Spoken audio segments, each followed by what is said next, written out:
Hello and welcome back to my channel. If you're new here, my name is Leah and I'm a collage artist. And you are joining my series, Collage with Me.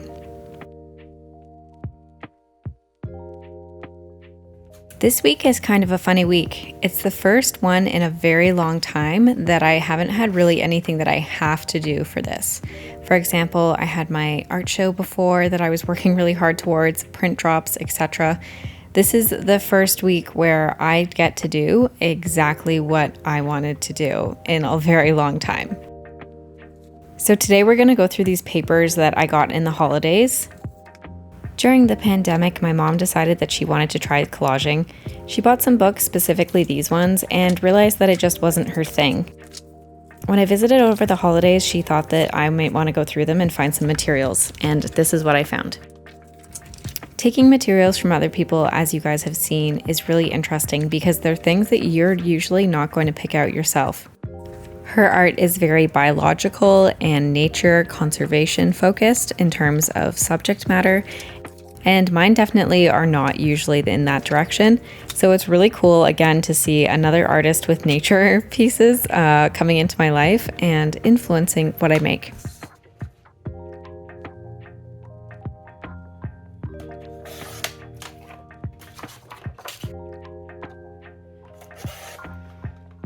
As I said previously, this is the first time I've been able to create whatever I wanted, and this pile has been staring at me for so long. Every time I see it, I just want to use it, and I have had to push it away so that I can focus on the things that I need to do. First, I want to start by making a very simple piece. This here is a Darwin's orchid. It's a very beautiful flower. Highly recommend looking it up. And this long branch-looking thing that I'm cutting out is actually a moth's tongue. So that one is called a Morgan's Sphinx, which I think both of these are pretty cool names. An image like this can be a little bit difficult to cut out since it's kind of illuminating with the background being black. There is such a high contrast, so I'm going to go back after I cut this out and make sure that there's no little extra black pieces around the edges.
As of right now, I'm really liking this piece. I love the complementary colors with the light green and the dark purple.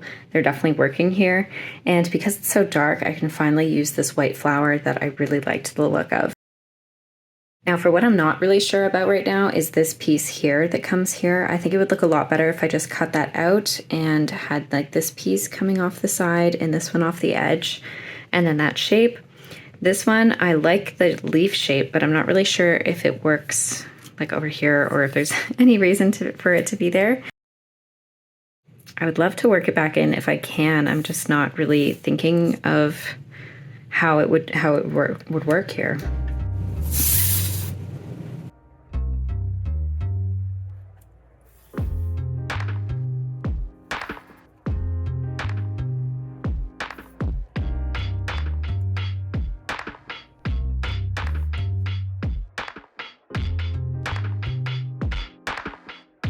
Okay, looks a lot better, right? And now what I want to try to do is tuck it in behind these mountains so that it's like coming out of something. I might even move it up a little bit and cut off some of this.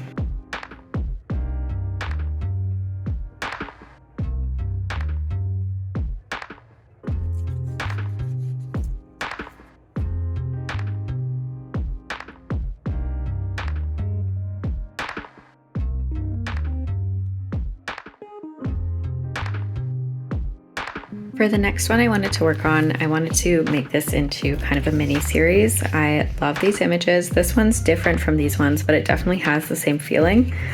Maybe I'll focus on the birds first just to see what's gonna go on. I was picturing of cutting out the pieces with the branches and such. I might start with this one just because I've always had a little bit more of a clear idea for it.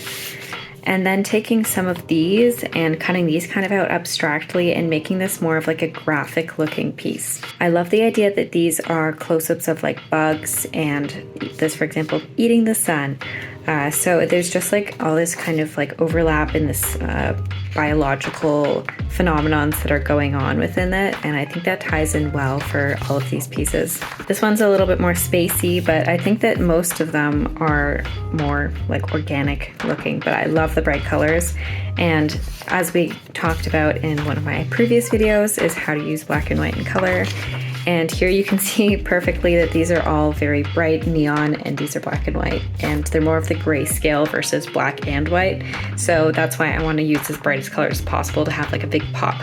Though I originally pictured picking one of these for each one, I figured, look at all of these beautiful colors. What if I were to kind of rip these up into interesting shapes, more organic shapes, and then use the black and white images with them? So why don't we cut out all the birds first and then work with this.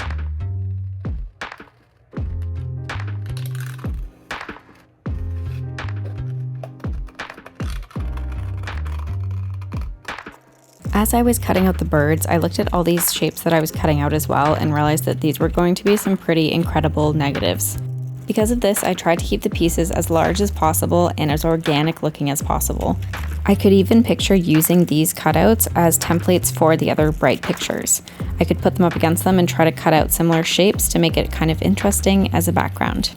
It wasn't until I finished cutting out this entire piece that I had that idea, but if I were to do that idea, I would definitely put it right behind this piece and cut them both out at the exact same time. It just saves a lot of time and makes it as accurate as possible.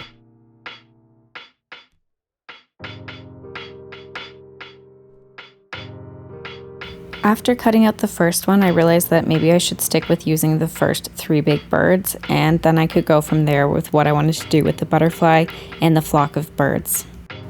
It's also just a funny thing that I want to point out is that I'm not really a big bird person, but in my art, I just have so many birds.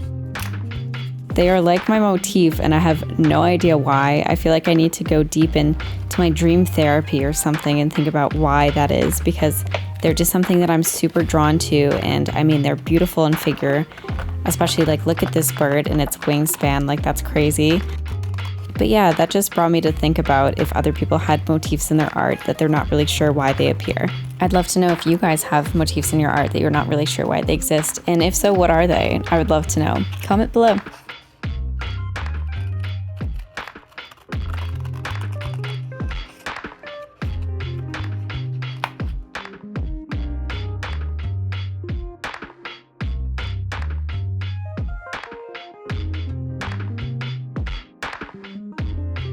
Okay, so we have 3 birds already, but just take a look at this. This is just a random scrap. Look how cool that already looks. Like, I barely have to do anything for it to just look absolutely beautiful. So I'm really excited to pull these in. See how fun that is? Yeah, I just think they're going to be wonderful. So it's a couple days later and I walked away from this and I'm just really not sure what to do still. I love these photos and I've pictured them cut out in like blob shapes, but I think the route that I want to go is just cutting out some strips and almost like weaving them together. So let's move this to the side and do some cutting ASMR.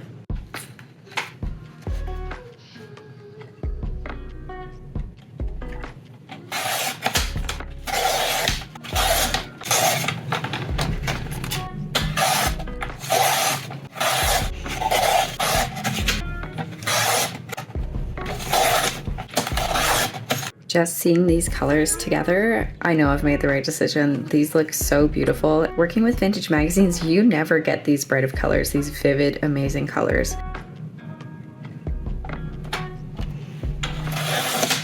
These two I debated if I wanted to cut them up, but they are kind of a weird size to work with, so I'm wondering if I can cut down the pieces to make them like an 8 by 10, for example, so it's a standard paper size. This one I can so clearly see like people maybe flinging their legs off, and then maybe this gets cut or something, or maybe this stays and it's like showing that they're like on the edge of a cliff. And this one I can just picture someone like walking through. I don't know if they would be that big, but maybe like this, and they're just kind of in this interesting little world thing going on. So I definitely don't want to like ruin the chances of using these for another piece. And I think these colors are a little bit different, but they're kind of fun together. Although these ones all feel very similar, I think that having the nice contrast of pinks and purples will really elevate this piece. This one's already not even 8 inches, so I'm trying to think of another size. Like 4 by 6 is like way too small for this. So I might just cut like the 1/2 inch off the 7 and do like a 9 by 7. And even as a series, if I wanted to count this as part of it, these colors go so lovely together. At the art show I just had, the sponsor gave us this. It's a Bristol paper. I've never really worked with this. It's a lot thicker and it's 9 by 12. I figured that this would be a good size to work with just to have some sort of restraint, and then it'll be like a series of all the same size. You can see here that I feel like this is like a perfect size for these.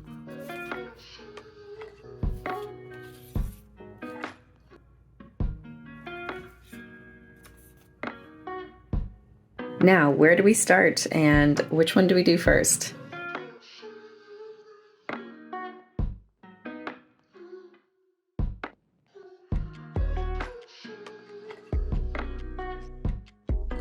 Just seeing this at this stage, I feel like I made the right decision with cutting out these pieces into longer rectangles. I think that we could do with a couple of smaller pieces as well, almost like fragments, like little pieces coming off of it even. So I'm gonna cut some of those.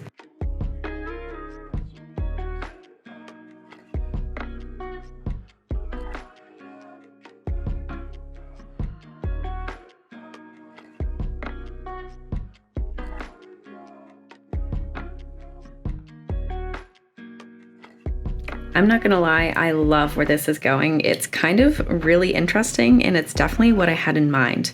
It also doesn't use up too many of these, so I will definitely be able to do all 3. Maybe some of them can have more than others, but I love the simplicity of this. I was trying to add another one of these pink pieces on top to try to make that work as like a thing, but I just didn't really find it was working in other places, and I'm not really sure why that is. But here, I just feel like this is perfect. So for now, I'm gonna say this one is done. I know I said in the past that I usually don't glue things down, but when there's so many pieces like this, there is no way that I will be able to recreate this in like a later date.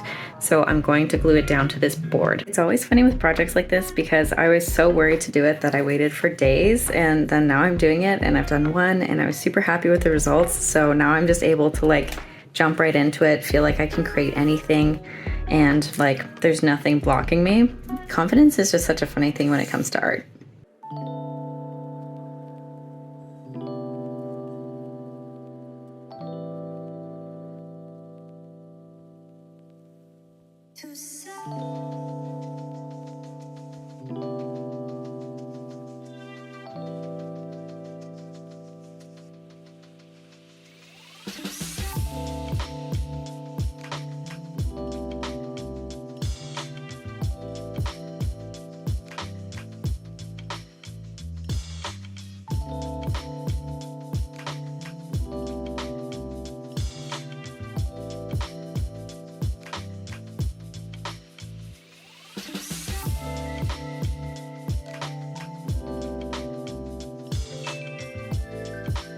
It's funny moving around these teeny tiny pieces and just being like, nope, that doesn't work. It's so little, but I think that when you're making a piece like this, it's all about just figuring out what the balance is. And right now I feel like this is very heavy, and obviously these birds are very heavy, but because they're less in color, you needed to add a little bit of something is kind of how I feel about that.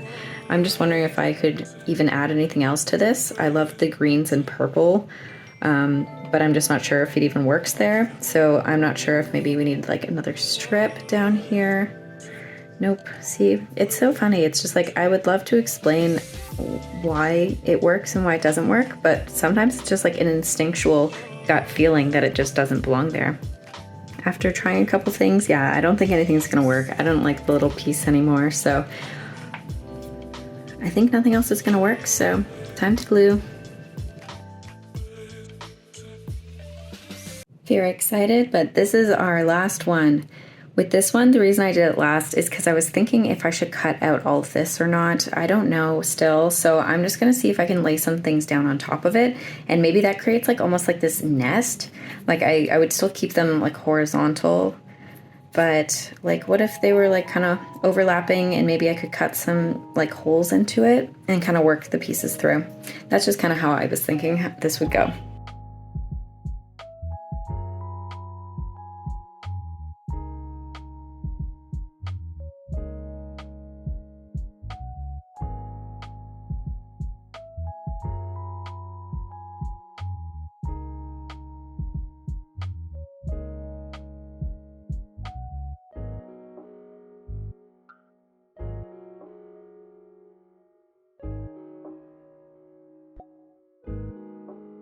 I'm not loving this. Let's start again. I feel like there's too much at the bottom, so I'm thinking that maybe this branch can stay and then like cut across. Let me see.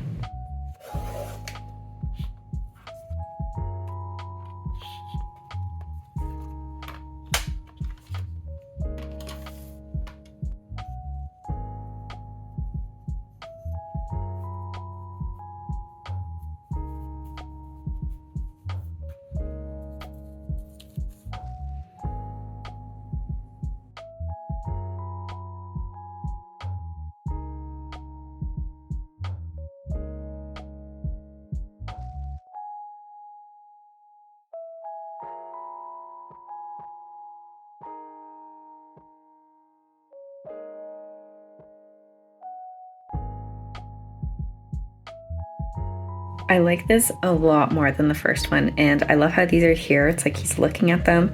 This kind of brings out the branch texture, and it doesn't feel so heavy on the bottom. And this highlights the head as well, so I'm really happy with this. I'm gonna glue it down. And here are the final pieces. I'm super happy with how they turned out. These strips remind me of birds' nests as well, and they're woven together, so I feel like that's a really interesting way to join technology with nature. These artworks remind me of the similarities between technology and biology, how one is just different types of code and how they mesh together, and they're just so incredible to create different types of things. I'd love to know what you guys think of these pieces. They're very different than my usual work, but I'm really in love with this style. Thanks for tuning in, and I'll talk to you next week.